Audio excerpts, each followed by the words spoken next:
ମାମା ତମର କ'ଣ ହେଇଛି? ତମେ ଏମିତି ଦୁଃଖରେ ଥିଲା ପରି ଜଣାପଡ଼ୁଛ। କ'ଣ କହିବି ଭଣଜା, ମୋ ଜେଜେମା ମରିଗଲେ। ଦୁଃଖର କଥା।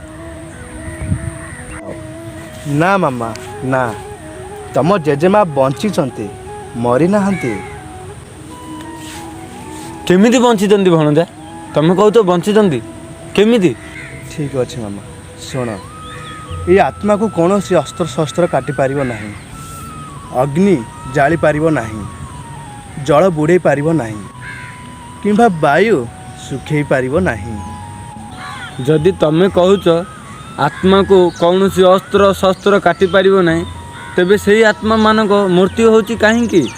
ଶୁଣ, ଯେପରି ବ୍ୟକ୍ତି ପୁରାତନ ପୋଷାକ ତ୍ୟାଗ କରି ନୂତନ ପୋଷାକକୁ ପରିଧାନ କରେ, ଠିକ୍ ସେହିପରି ଆତ୍ମା ପୁରାତନ ଓ ଅଦରକାରୀ ଶରୀରକୁ ତ୍ୟାଗ କରି ନୂତନ ଭୌତିକ ଶରୀରରେ ଗ୍ରହଣ କରେ।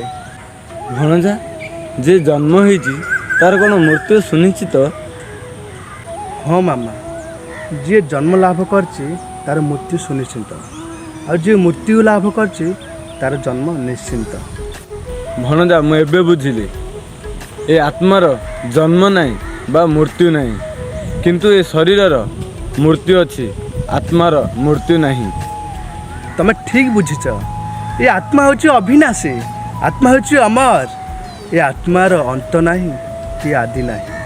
ହଁ ଭଣଜା, ମୁଁ ଏବେ ଠିକ୍ ବୁଝିଲି। ମୋ ଜେଜେମା ମରିଯାଇଛନ୍ତି ସତ, ତାଙ୍କ ଶରୀର ମୃତ୍ୟୁ ହୋଇଯାଇଛି, କିନ୍ତୁ ତାଙ୍କ ଆତ୍ମା ଅମର ହେଇକି ରହିଛି। ତମେ ଠିକ୍ ବୁଝିଲ ମାମା। ଆଉ ଆମ ସହିତ କୁହ, ହରେ କୃଷ୍ଣ, ରାଧେ ରାଧେ।